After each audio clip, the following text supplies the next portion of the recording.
இணைந்திருக்கின்றோம். இன்றைய பத்திரிகைகளின் ஊடாக இன்றைய பத்திரிகைகளில் என்ன செய்திகள் வந்திருக்கிறது என்பதை நாங்கள் பார்க்க போகின்றோம். உங்களுடைய கைவசம் இருக்கின்ற 4 பத்திரிகைகளிலே முதலில் ஈழநாட்டு பத்திரிகையில் என்ன பிரதான செய்தி இருக்கிறது கார்த்திகாயன்?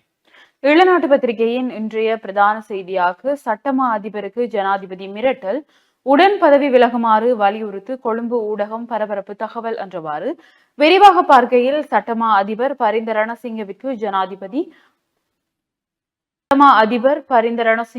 ஜனாதிபதி அனுரகுமார திசாநாயக்க மிரட்டல் விடுத்துள்ளார் என கொழும்பிலிருந்து வெளிவரும் ஊடகம் ஒன்று பரபரப்பு செய்தியை வெளியிட்டுள்ளது என்றவாறு ஈழநாட்டு பத்திரிகையின் பிரதான செய்தி காணப்படுகிறது. தொடர்ச்சியாக வலம்புரி நாளிதழின் பிரதான செய்தியை பார்க்கலாம். வலம்புரியினுடைய பிரதான தலைப்புச் செய்தி, ஜனாதிபதியாக அனுர இருந்தாலும் முக்கிய முடிவுகள் டெல்வின் சில்வாவிடம் அடித்து கூறுகிறார் உதய கமன்பிலை என்பது இன்றைய பிரதான செய்தியாக வலம்புரி பத்திரிகையிலே இடம் பிடித்திருக்கின்றது. அதாவது நாட்டின் முக்கிய தீர்மானங்களை ஜேவிபியின் பொதுச் செயலாளர் டெல்வின் சில்வா மேற்கொள்வதாக விவிதுர கெல உரிமை கட்சியின் தலைவர் உதய கமன்பில குற்றம் சாட்டியிருக்கின்றார் என்று அந்த செய்தி பிரதான இடத்தை பிடித்திருக்கிறது. இது தொடர்பில் அவர் மேலும் குறிப்பிட்டுள்ளதாவது, ஜனாதிபதி வாசஸ்தலம் வேண்டாம் என மறுத்த ஜனாதிபதி அனுரகுமார் திசாநாயக்க பெலவத்தையில் தொடர்மாடி கட்டம் ஒன்றில் உள்ள ஒரு சொகுசு வீட்டில் வசித்து வருகிறார். டில்வின் சில்வாவின் வீடும் அதே தொடர்மாடி கட்டத்தில் தான் உள்ளது. டில்வின் சில்வாவின் காலை உணவின் போது பல முக்கிய முடிவுகள் எட்டப்படுகின்றன என்றும் கமன்பில சுட்டிக்காட்டினார்.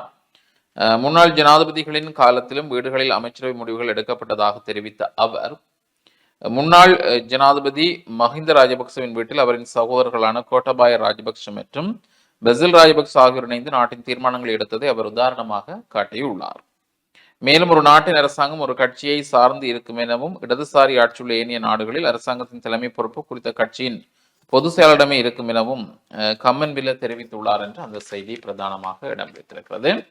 தொடர்ச்சியாக ஏனைய செய்திகளை விளம்பரினுடைய முன்பக்கத்தில் பார்த்தால், சட்டம் யாவருக்கும் சமனாயின் தையிட்டி விகாரியை அகற்றுக சிறிதரன் எம்பி ஆவேசம்.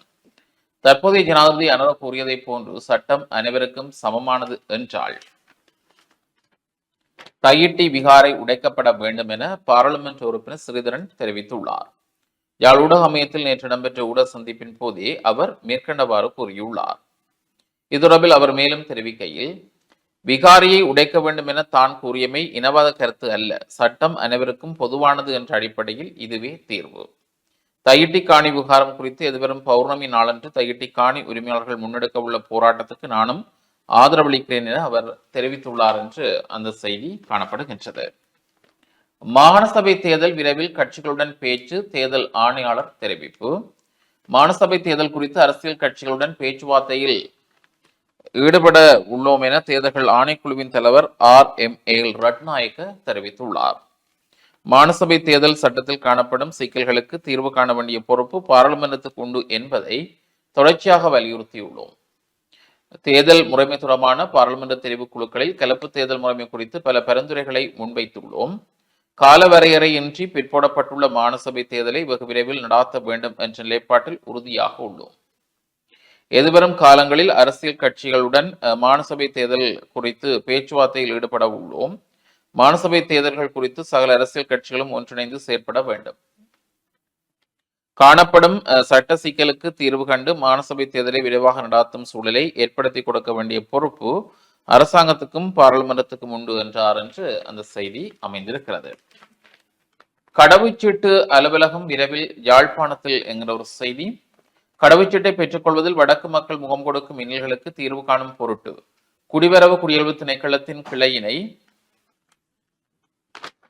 யாழ்ப்பாணத்தில் திறப்பதற்கு குடிவரவு குடியல்வு திணைக்கள அதிகாரிகள் இணக்கம் வெளியிட்டுள்ளனர்.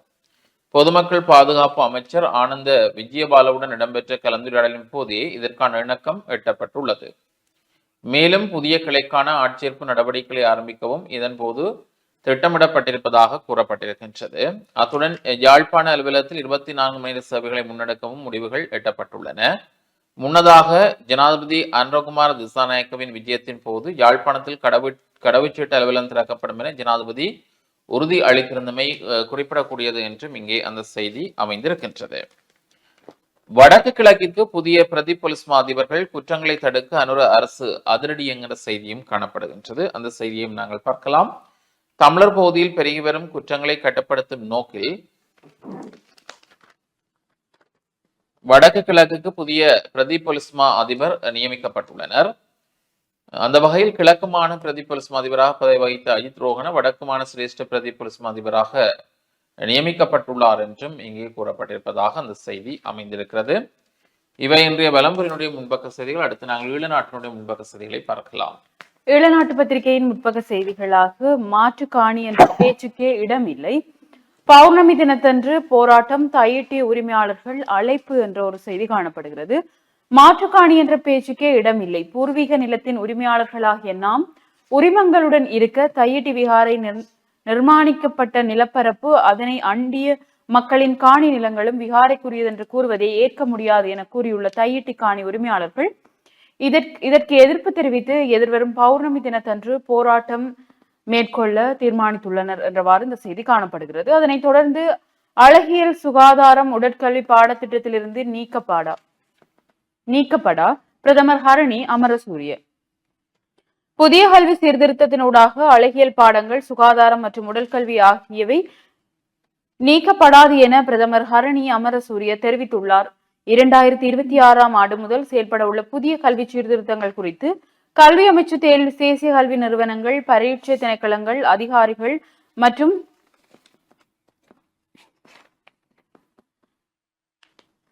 தேசிய மக்கள் சக்தியின் கல்விக் கொள்கை குழுவின் பிரதிநிதிகளுடன் நேற்று அலரி மாளிகையில் கலந்துரையாடல் ஒன்று நடைபெற்றது. இதன்போது கல்வி முறைமையில் உள்ள பலவீனங்களை சமாளித்து புதிய கல்வி சீர்திருத்தங்களை எவ்வாறு செயல்படுத்துவது என்பது குறித்து, அதற்காக இதுவரை எடுக்கப்பட்டுள்ள நடவடிக்கைகள் குறித்தும் விவாதிக்கப்பட்டது என்றவாறு இந்த செய்தி காணப்படுகிறது. அதனைத் தொடர்ந்து பெருந்தொகை இழப்பீடு பெற்ற எம்பிக்கள் குறித்து விசாரணை. காலிமுகத்திடல் போராட்டத்தின் போது தங்களது வீடுகள் சேதமாக்கப்பட்டதாக கூறி கடந்த அரசாங்கத்திடமிருந்து பாரிய அளவில் இழப்பீட்டை பெற்றுக்கொண்ட முன்னாள் பாராளுமன்ற உறுப்பினர்கள் தொடர்பில் விசாரணைகள் ஆரம்பிக்கப்படும் என சுகாதார மற்றும் வெகுசன ஊடக அமைச்சர் நலிந்த ஜெயதிச தெரிவித்தார் என்றவாறு இந்த செய்தி காணப்படுகிறது. ஓய்வு பெற்ற சாரதிகள், நடத்துனர்களை மீண்டும் பணிக்கமர்த்துகிறது இபோசா. 65ற்குட்பட்ட ஓய்வு பெற்ற சாரதிகள் மற்றும் நடத்துனர்களை மீண்டும் சேவையில் இணைக்க இலங்கை போக்குவரத்து சபை தீர்மானித்துள்ளதாக இந்த செய்தி காணப்படுகிறது. அதனைத் தொடர்ந்து பாதுகாப்பு விடயத்தில் இலங்கைக்கு இந்தியா அசைக்க முடியாத ஆதரவு, பாதுகாப்பு செயலரிடம் தூதுவர் தெரிவிப்பு. இந்தியாவில் இலங்கை தூதராக மகிஷினி ஹொலன்னே நியமனம் என்றோர் செய்தியும், இந்தியாவிற்கான புதிய தூதுவராக திருமதி மகிஷினி ஹொலன்னே நியமிக்கப்பட்டுள்ளார் என தகவல்கள் தெரிவிக்கின்றன என்றவாறு இந்த செய்தி காணப்படுகிறது. அதனைத் தொடர்ந்து லசந்தவின் சாரதியை கடத்தினர் என குற்றம் சாட்டப்பட்டவர்களே விடுதலை கூறுகிறார் சட்டமா அதிபர். விரிவாக பார்க்கையில் சண்டே லீடர் வார ஏட்டின் ஆசிரியர் லசந்த விக்ரம துங்கவின் சாரதியை கடத்தியவர்களே விடுவிக்கப்பட்டனர் என்று சட்டமா அதிபரும் ஜனாதிபதி சட்டத்தரணியுமான பரிந்த ரணசிங்க தெரிவித்துள்ளார். இது தொடர்பாக நேற்று சனிக்கிழமை கொழும்பு ஊடகம் ஒன்று வெளியிட்டுள்ள செய்தியில், சண்டே லீடர் வார ஏட்டின் ஆசிரியர் லசந்த விக்ரமதுங்கவின் கொலையுடன் தொடர்புடைய எந்த ஒரு சந்தேக நபரையும் விடுவிக்க சட்டமா அதிபர் திணைக்களம் அறிவுறுத்தவில்லை என்றவாறு அந்த செய்தி காணப்படுகிறது. டில்லியிலும் மலர்கிறது பாஜக ஆட்சி என்ற ஒரு செய்தி. 26 ஆண்டுகளுக்கு பிறகு டில்லியில் மீண்டும் ஆட்சி அமைப்பதற்குரிய மக்கள் ஆணையை பாரதிய ஜனதா கட்சி பெற்றுள்ளது என்றவாறு இந்த செய்தி காணப்படுகிறது. அதனைத் தொடர்ந்து சிறுதானிய பயிர்ச்செய்கை ஊக்குவிக்கப்பட வேண்டும், வடக்கு மாகாண ஆளுநர் வலியுறுத்து என்ற செய்திகளும் ஈழநாட்டு பத்திரிகையின் முற்பக செய்திகளாக இருக்கிறது. தொடர்ச்சியாக உட்பக்க செய்திகளை பார்க்கலாம். வவுனியாவில் பாடசாலை ஒன்றில் உயர்தர மாணவன் மீது தாக்குதல், மருத்துவமனையில் அனுமதி என்ற ஒரு செய்தி. வவுனியா நகரை அண்மித்த பாடசாலை ஒன்றில் கல்வி கற்கும் உயர்தர மாணவன் மீது பாடசாலை வளாகத்தில் வைத்து இளைஞர்கள் தாக்குதல் நடாத்தியதில் மாணவன் காயமடைந்த நிலையில் மருத்துவமனையில் அனுமதிக்கப்பட்டுள்ளதாக போலீசார் தெரிவித்துள்ளனர் என்று இந்த செய்தி காணப்படுகிறது. தொடர்ந்து மருந்துகளை 10% குறைவாக பெற முடியும், பணிப்பாளர் வசீகரன் தெரிவிப்பு. வடக்கு மாகாணத்தில் உள்ள அனைத்து கால்நடை வைத்திய அலுவலகங்களிலும் கால்நடைகளுக்கான பெரும்பாலான மருந்துகளை அதன் உச்சபட்ச சில்லறை விலையை விட 10% குறைவாக பெற்றுக்கொள்ள முடியும் என்று வடக்கு மாகாண கால்நடை உற்பத்தி சுகாதார திணைக்கள பணிப்பாளர் வசீகரன் தெரிவித்தார் என்றவாறு இந்த செய்தி காணப்படுகிறது. அதனைத் தொடர்ந்து மின்சாரம் தாக்கி 6 வயது சிறுமி பலி. வவுனியா வடக்கு புளியங்குளம் பழையவாடி பகுதியில் உள்ள வீடு ஒன்றில் மின்சாரம் தாக்கி 6 வயது சிறுமி ஒருவர் நேற்று முன்தினம் உயிரிழந்துள்ளதாக போலீசார் தெரிவித்துள்ளனர் என்ற ஒரு செய்தியும், தண்டப்பணம் விதித்ததால் அதிருப்தி, மேலதிக பாகங்களை உடைத்த ஓட்டோ சாரதியால் பரபரப்பு. இந்த காணொளியை நாங்கள் சமூக வலைதளங்களிலும் அதிகம் பார்க்கக்கூடியதாக இருந்தது. வவுனியாவில் கிளீன் ஸ்ரீலங்கா திட்டத்தில் ஓட்டோ சாரதிக்கு தண்டப்பணம் விதிக்கப்பட்டதால் அதிருப்தி அடைந்த சாரதி தனது ஓட்டோவின் மேலதிக பாகங்களை உடைத்து வீசி எறிந்த சம்பவம் பரபரப்பை ஏற்படுத்தி இருந்தது. நேற்று முன்தினம் மாலை இந்த சம்பவம் இடம்பெற்றுள்ளது. அரசாங்கத்தால் அமுல்படுத்தப்பட்டுள்ள கிளீன் ஸ்ரீலங்கா திட்டத்தின் ஓர் அங்கமாக ஓட்டோ, பேருந்து உள்ளிட்ட வாகனங்களில் பொருத்தப்பட்டுள்ள மேலதிக பாகங்களை அப்புறப்படுத்துமாறு போலீசார் தெரிவித்ததுடன் அவற்றை அகற்றுவதற்காக கால அவகாசமும் வழங்கியிருந்தனர். இந்த நிலையில் வவுனியா வைரவ புளியங்குளம் பகுதியில் போக்குவரத்து போலீசாரால் குறித்த திட்டத்தை முன்னெடுத்தனர். இதன்போது அப்பகுதியினூடாக பயணித்த ஓட்டோ ஒன்றை மறைத்த போலீசார் அதில் பொருத்தப்பட்டிருந்த மேலதிக உதிரி பாகங்களை அகற்றுமாறு தெரிவித்திருந்த நிலையில்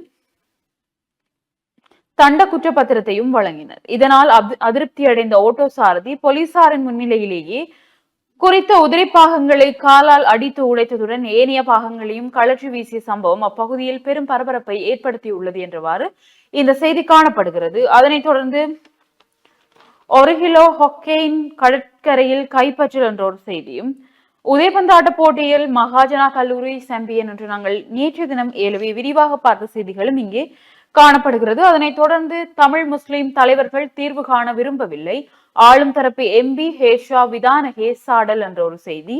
விரிவாக பார்க்கையில் ஒரு சில தமிழ் மற்றும் முஸ்லிம் தலைவர்கள் தமிழ் மக்களின் பிரச்சனைகளுக்கு தீர்வு காண்பதை விரும்புவதில்லை, பிரச்சனைகளை வளர்த்தெடுக்கவே பார்க்கிறார்கள். இதனால் தான் நிரந்தர தீர்வு கிடைக்கவில்லை என ஐக்கிய மக்கள் சக்தியின் பாராளுமன்ற உறுப்பினர் ஹேஷா விதானகே தெரிவித்துள்ளார். அதனைத் தொடர்ந்து பெண் சாதனையாளர்களிடமிருந்து விண்ணப்பங்கள் கோரப்படுகின்றன. வடக்கு மாகாண மகளிர் விவகார அமைச்சால் மார்ச் மாதம் கொண்டாடப்பட உள்ள சர்வதேச மகளிர் தின பெண் சாதனையாளர்களை கௌரவிக்கும் முகமாக வடக்கு மாகாணத்தில் நிரந்தர வதிவிடத்தை கொண்ட பல்வேறு துறைசார் பெண் சாதனையாளர்களிடமிருந்து விண்ணப்பங்கள் கோரப்படுகின்றன. விண்ணப்பதாரர்கள் பின்வரும் அடிப்படை தரவுகளுடன் சாதனையாளர்கள் என்பதற்கான ஆதாரத்தை இணைத்து அனுப்பி வைக்குமாறு கேட்டுக்கொள்கின்றேன் என்று மகளிர் விவகார அமைச்சின் செயலாளர் வாஹீசன் அறிவித்துள்ளார். மேலும் தாங்கள் பிரிதொருவரை பரிந்துரைக்க விரும்பின் தங்களுடைய விவரங்களுடன் குறிப்பாக முழு பெயர், முகவரி, தேசிய அடையாள அட்டை மற்றும் தொலைபேசி இலக்கம், பரிந்துரைக்கப்பட்டவரின் அடிப்படை தரவுகள் உள்ளடங்கலாக விண்ணப்பங்களை அனுப்பி வைக்க முடியும். எமக்கு கிடைக்கப்பெறும் விண்ணப்பங்களின் அடிப்படையில் மதிப்பீட்டு குழுவினரால் சாதனையாளர்கள் தெரிவானது நடைபெறும். நடுவர்களின் முடிவே இறுதியானதாகும். விண்ணப்ப தலைப்பு பெண் சாதனையாளர்கள் தெரிவு கடித உரையின் இடது பக்க மேல் மூலையில் குறிப்பிட வேண்டும் என்றவாறு இது குறிப்பிடப்பட்டுள்ளது. விண்ணப்பங்கள் கிடைக்கப்பெற வேண்டிய இறுதி திகதியாக 17/2/2025 விண்ணப்பங்கள் கிடைக்கப்பெற வேண்டிய முகவரியாக செயலாளர் மகளிர் விவகார அமைச்சு, இலக்கம் 4, புரூடி ஒழுங்கை, புக்கான்குள சந்தியடி, கண்டி வீதி, அரியாலை, யாழ்ப்பாணம் என்று அவர் மேலும் அறிவித்துள்ளார் என்றவாறு இந்த செய்தி காணப்படுகிறது. இதனை பார்த்துக் கொண்டிருக்கின்ற பெண் சாதனையாளர்கள் உங்களுக்குரிய சாதனை பட்டங்களை பெற்றுக் கொள்வதற்காக உரிய முகவரிக்கு கேட்கப்பட்டுள்ள தகவல்களை அனுப்பி உங்களுடைய சாதனையாளர் விருதுகளை பெற்றுக் கொள்ளலாம். தொடர்ச்சியாக திருவோணமலை, கொழும்பு பகல் நேர ரயில் சேவையை மீள ஆரம்பிக்க கோரிக்கை என்றவாறு இளநாட்டு பத்திரிகையின் செய்திகள் காணப்படுகிறது. தொடர்ச்சியாக வலம்புரி நாளிதழின் செய்திகளோடு இணைந்துவிட்டு வெளிநாட்டு பத்திரிகையின் உட்பக்க செய்திகளை பார்க்கலாம். வலம்புரியினுடைய உட்பக்க செய்திகளை நாங்கள் பார்க்கின்ற பொழுது வலம்புரியினுடைய உட்பக்க செய்திகளாக அமைந்திருக்கின்றது. பிரச்சினைக்கு தீர்வு காண்பதை விரும்பாத தமிழ் முஸ்லிம் தலைவர்கள் உள்ளனர், இதனாலேயே தீர்வு எட்டப்படவில்லை. ஐக்கிய மக்கள் சக்தி எம்பி விதானகே காட்டம் என்கிற செய்தி காணப்படுகிறது. ஒரு சில தமிழ் மற்றும் முஸ்லிம் தலைவர்கள் தமிழ் மக்களின் பிரச்சினைக்கு தீர்வு காண்பதை விரும்பவில்லை, மாறாக அவர்கள் பிரச்சனைகளை வளர்த்தெடுக்கவே பார்க்கிறார்கள். இதனால் தான் நிரந்தர தீர்வு கிடைக்கவில்லை என ஐக்கிய மக்கள் சக்தியின் பாராளுமன்ற உறுப்பினர் கேசா விதானகே தெரிவித்தார் என்று அந்த செய்தி காணப்படுகின்றது. பிரதேச செயலர்கள் சிலருக்கு இடமாற்றம், வடக்குள்ள பிரதேச செயலாளர்கள் சிலருக்கு இடமாற்றம் வழங்கப்பட்டுள்ளது என பொது சேவைகள் ஆணைக்குழு அறிவித்திருப்பதாக ஒரு செய்தி. அதன் பிரகாரம் ஊர்காவத்துறை பிரதேச செயலர் திருமதி மஞ்சுளா தேவி முல்லைத்தீவு கருத்துறை பெற்ற பிரதேச செயலராகவும், கருத்துறை பெற்ற பிரதேச செயலராக கடமையாற்றிய திருமதி உமாமகள் கரவட்டி பிரதேச செயலராகவும் இடமாற்றப்பட்டுள்ளனர். இதேவேளை கரவட்டி பிரதேச செயலராக கடமையாற்றிய தயாரூபன் ஊர்காவத்துறை பிரதேச செயலராக இடமாற்றப்பட்டுள்ளார் என்றும் அந்த செய்தி. யாழ் போதனா வைத்தியசாலையில் உள்ள சிவஞான வைரவருக்கு நாளை மகா கும்பாபிஷேகம் என்கிற செய்தி. யாழ்ப்பாணம் போதனா வைத்தியசாலையில் கோயில் கொண்டெழுந்திருக்கும் திருவருள்மிகு ஸ்ரீ சாமுண்டிகா தேவி சமேத சிவஞான வைரவர் ஆலய மகா கும்பாபிஷேகம் நாளை 10ஆம் திகதி திங்கட்கிழமை காலை 9:35 மணி முதல் 10:10 மணி வரையில் சுப வேளையில் இடம்பெற உள்ளது என்றும், இன்று 9ஆம் தேதி காலை 8 மணி முதல் 5 மணி வரை அடியார்கள் எண்ணெய் காப்பு சாத்த முடியும் என ஆலய நிர்வாக சபை அறிவித்துள்ளது என்று அந்த செய்தி இடம் பிடித்திருக்கிறது. மீள் எழுச்சி பெற கைகோருங்கள், ஏற்றுமதியாளர்களுக்கு ஜனாதிபதி அழைப்பு. வலுவான பொருளாதார அடித்தளத்திலிருந்து மீண்டும் எழுச்சி பெற ஏற்றுமதியாளர்களுக்கு ஜனாதிபதி அன்ரோகுமார் திசாநாயக்க அழைப்பு விடுத்திருக்கிறதாக ஒரு செய்தி காணப்படுகிறது. தென்மராட்சி இலக்கிய அணியின் கம்மன் விழா 2025 தென்மராட்சி இலக்கிய அணி முன்னெடுக்கும் கம்மன் விழா 2025 எதிர்வரும் 17ஆம் தேதி திங்கட்கிழமை மாலை 5 மணிக்கு சாவச்சேரி தென்மராட்சி கலைமன்றத்தில் இடம்பெற இருப்பதாகவும் ஒரு செய்தி. மார்ச் மாத நடுப்பகுதியில் சகல வாகனங்களும் இறக்குமதி. எதிர்வரும் 25 மற்றும் 27ஆம் தேதிகளில் இறக்குமதி செய்யப்படும் வாகனங்களை தாங்கிய கப்பல் ஒன்று இலங்கை வந்தடையும் என இலங்கை வாகன இறக்குமதியாளர்கள் சங்கம் தெரிவித்துள்ளது. எதிர்வரும் மார்ச் மாதத்தின் நடுப்பகுதியில் சகல வாகனங்களும் நாட்டுக்கு இறக்குமதி செய்யப்படும் என அந்த சங்கத்தினுடைய தலைவர் பிரசாத் மானுக்கே தெரிவித்திருப்பதாகவும் அந்த செய்தி. ஏனைய செய்திகளை நாங்கள் பார்க்கின்ற பொழுது இன்று பல ஆக்கங்கள் இங்கே இடம் பிடித்திருக்கின்றது. இல்லமைவலன திறனாய்வு போட்டி தொடர்பான செய்தி. அச்சுவேலி இடைக்காடு மகாவித்தியாலய வருடாந்த இல்லமைவலனர் போட்டி திறனாய்வு போட்டி எதிர்வரும் 11ஆம் தேதி செவ்வாய்க்கிழமை பிற்பகல் 1:30 மணிக்கு பாடசாலை விளையாட்டு மைதானத்திலே இடம்பெற இருப்பதாகவும் ஒரு செய்தி காணக்கூடியதாக இருக்கிறது. அதே போன்று இன்றைய நாளிலே பல ஆக்கங்கள் இங்கே இடம் பிடித்திருக்கிறதை பார்க்கலாம். தொண்டைமனாறு வெளிக்கடை நிலைய நிர்வாகத்தினர் ஆளுநருடன் சந்திப்பு என்கிற செய்தி. தொண்டைமனாறு வெளிக்கடை நிலையத்தின் நிர்வாகத்தினருக்கும் வடமாநில ஆளுநருக்கும் இடையிலான சந்திப்பு ஆளுநர் சேலத்தில் நேற்று முன்தினம் இடம்பெற்றதாகவும், தொண்டைமனாறு வெளிக்கடை நிலையத்தின் செயற்பாடுகள் எவ்வாறு பாதிப்புக்குள்ளாக்கப்பட்டது என்பது தொடர்பிலும் எதிர்கொண்டு வரும் சிக்கல்கள் தொடர்பாகவும் அவற்றை எவ்வாறு சீர் செய்யலாம் என்றும் நிர்வாகத்தினரால் ஆளுநருக்கு எடுத்துரைக்கப்பட்டதாக அந்த செய்தி. யாழ் மாவட்ட தாட்சி விளையாட்டு சங்கத்தின் பொதுக்கூட்டமும் 2025ஆம் ஆண்டுக்கான புதிய நிர்வாக தெரிவும் இன்று ஞாயிற்றுக்கிழமை காலை 10 மணிக்கு இணைவில் சங்க மண்டபத்தில் நடைபெற இருப்பதாகவும் ஒரு செய்தி. நிகரி விருது விண்ணப்பம் கோரல். வடக்கு மாகாண மகளிர் விவகார அமைச்சினால் 2025ஆம் ஆண்டு மார்ச் மாதம் கொண்டாடப்பட உள்ள சர்வதேச மகளிர் தினத்தில் பல்துறை பெண் சாதனையாளர்களை கௌரவிக்கும் முகமாக வடக்கு மாகாணத்தில் நிரந்தர வதிவிடத்தை கொண்ட பல்துறை சார் பெண் சாதனையாளரிடமிருந்து விண்ணப்பங்கள் கோரப்படுவதாகவும் ஒரு செய்தி. மின்சார சட்டத்திருத்த காலவாசம் நீடிப்பு. 1 கிலோ ஹொக்கைன் கட்டைக்காட்டில் மீட்பு. ஏனைய செய்திகளை நாங்கள் பார்த்தால், தையிட்டியில் எதிர்வரும் 11ஆம் தேதி எதிர்ப்பு போராட்டம். காணி உரிமையாளர்கள் அழைப்பு. மக்களின் காணியும் நிலங்களும் விகாரைக்குரியதென கூறுவதை ஏற்க முடியாது என தெரிவித்து எதிர்வரும் 11ஆம் தேதி செவ்வாய்க்கிழமை போராட்டம் ஒன்றை முன்னெடுக்க உள்ளதாக தையிட்டி காணி உரிமையாளர்கள் போராட்டத்துக்கு அழைப்பு விடுத்திருப்பதாக ஒரு செய்தி. வன்னியில் உள்ள வீதிகளை புனரமைக்க நிதி ஒதுக்க ஆளுநர் அதிகாரிகளுக்கு பணிப்பு. உதிரிப்பாங்களை உடைத்து எறிந்த சாரதி. அது ஏற்கனவே நாங்கள் பார்த்த செய்திதான்.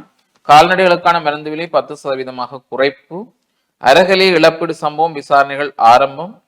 உயர்தர மாணவன் மீது பாடசாலை வளாகத்தில் தாக்குதல். வவுனியா நகரை அண்டிய பாடசாலை ஒன்றில் என்கிறவாறும் அந்த செய்தி இங்கே காணக்கூடியதாக இருக்கின்றது. பெரமுன ஐக்கிய மக்கள் கட்சிக்கு சவால் கிடையாது மத்தும பண்டார என்கிற செய்தி. அரசியல் அழுத்தங்களை சட்டம் அதிபர் மீது திணிக்க வேண்டாம்.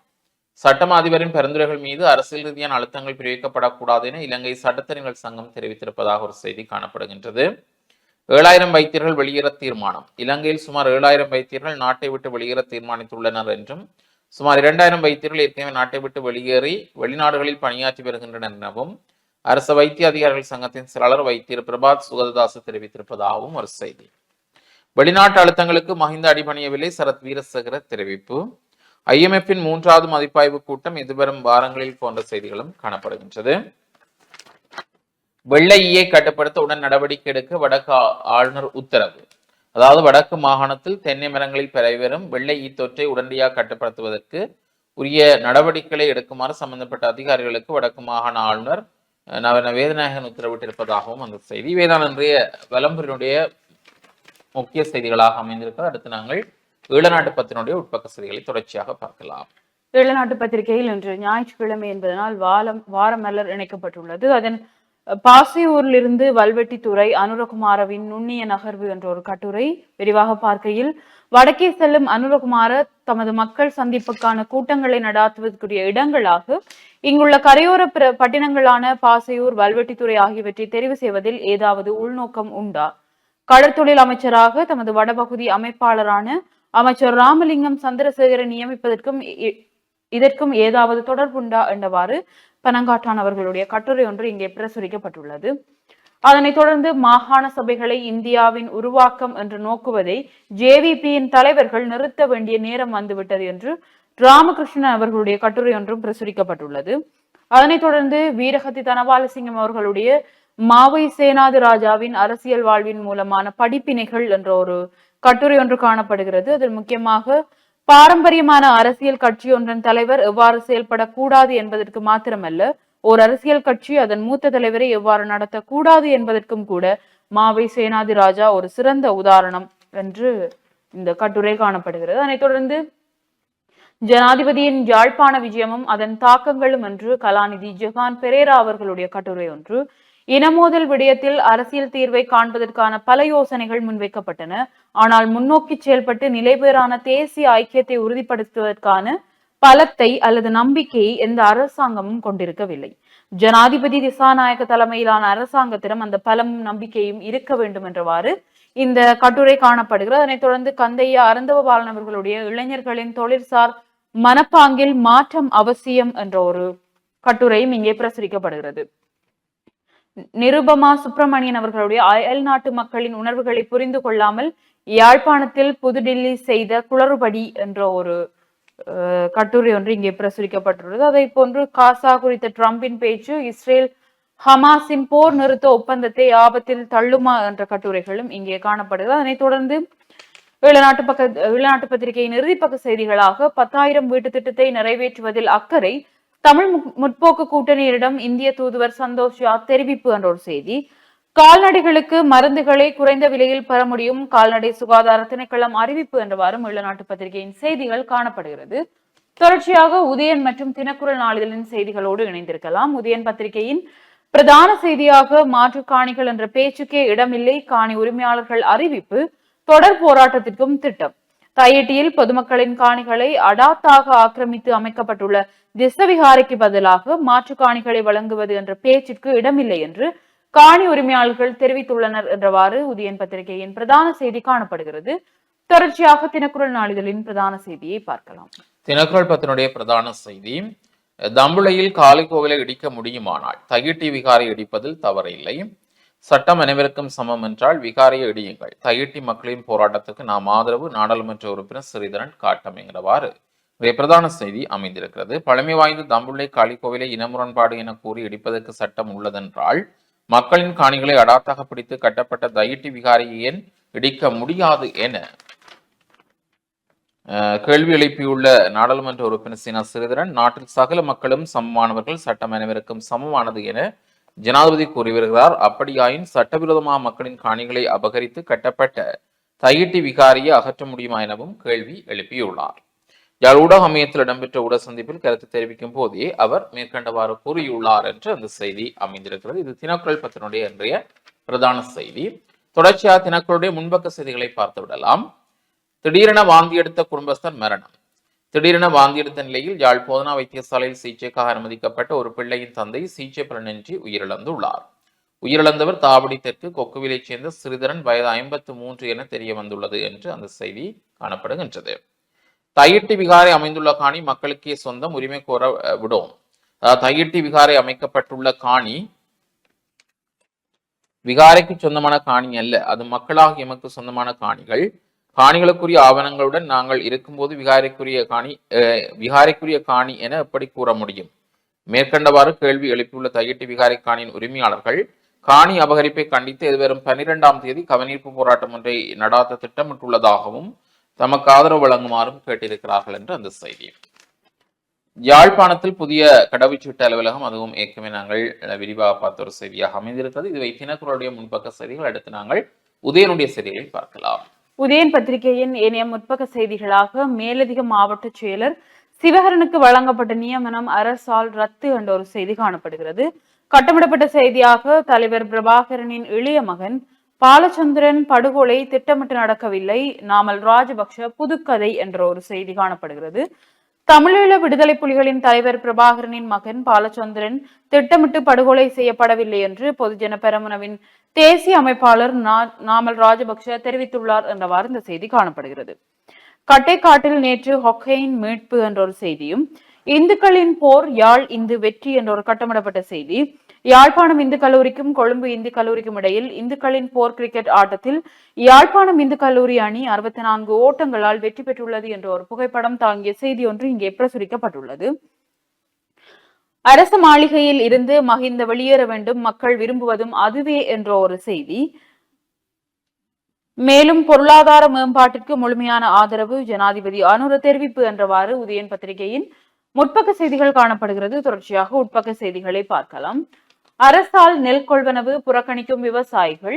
நெல் சந்தைப்படுத்தல் சபையானது நெல்லை கொள்முதல் செய்ய ஆரம்பித்து 2 நாட்கள் கடந்துள்ள போதிலும் விவசாயிகளின் சபைக்கு நெல்லை விற்பனை செய்ய முன்வரவில்லை என்று சபையின் தலைவர் AMU பின்னலந்த தெரிவித்துள்ளார் என்றவாறு இந்த செய்தி காணப்படுகிறது. அதனைத் தொடர்ந்து சட்டமா அதிபர் மீது அரசியல் அழுத்தம், சட்டத்தரணிகள் சங்கம் குற்றச்சாட்டு என்ற ஒரு செய்தியும்.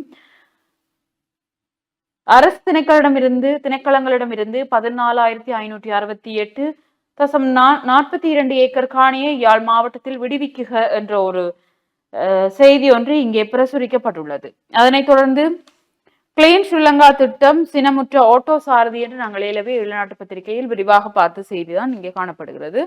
அதனைத் தொடர்ந்து கால்நடை மருத்துவமனைகளில் மருந்துகள் 10% விலை கழிவு என்ற ஒரு செய்தியும் பார்த்திருந்தோம். குறிப்பாக அது வடக்கு மாகாண கால்நடை மருத்துவ அலுவலகங்களில் தான் இந்த 10% கழிவு பற்றி என்றும் பார்த்திருந்தோம். அதனைத் தொடர்ந்த உள்நாட்டு செய்திகளாக ஆபத்தான மின்கம்பம் நடவடிக்கை இல்லை, மக்கள் விசனம் என்ற ஒரு செய்தி. யாழ் வடமராட்சி கிழக்கு செம்பியன் பற்று வடக்கு பகுதியில் நீண்ட காலமாக மின்கம்பம் ஒன்று முறிந்து விழுந்து அபாயத்தில் காணப்படுகிறது என்று கிராம மக்கள் விசனம் தெரிவித்துள்ளனர். இதுவரை அது தொடர்பாக கிராம உத்தியோகத்தர்களுக்கு தகவல்கள் வழங்கப்பட்டு கிராம உத்தியோகத்தர்கள் மின்சார சபைக்கு அறிவித்ததனூடாக மின்சார சபையினர் வந்து புகைப்படம் எடுத்து சென்றனர். எனினும் 2 வாரங்கள் கடந்தும் இதுவரையிலும் எந்த நடவடிக்கையும் எடுக்கப்படவில்லை என்றவாறு இந்த செய்தி காணப்படுகிறது. தொடர்ச்சியாக போலீஸ் உயரதிகாரிகள் இடம் மாற்றம். தேசிய போலீஸ் ஆணைக்குழுவின் அனுமதிக்கு அமைய 12 பிரதி போலீஸ் அதிகாரிகள் 154 போலீஸ் நிலைய பொறுப்பதிகாரிகள் இடம் மாற்றம் செய்யப்பட்டுள்ளன என போலீஸ் ஊடக பிரிவு தெரிவித்துள்ளதாக உதயன் பத்திரிகையின் செய்திகள் காணப்படுகிறது. இவைதான் நேயர்களே இன்றைய நாளில் கூடிய 4 பத்திரிகைகளின் செய்திகளின் ஒரு மேற்பார்வையாகும். நிகழ்ச்சியில் தொடர்ச்சியாக ஒரு சிறிய விளம்பர இடைவெளியின் பின்னர் சந்திக்கலாம்.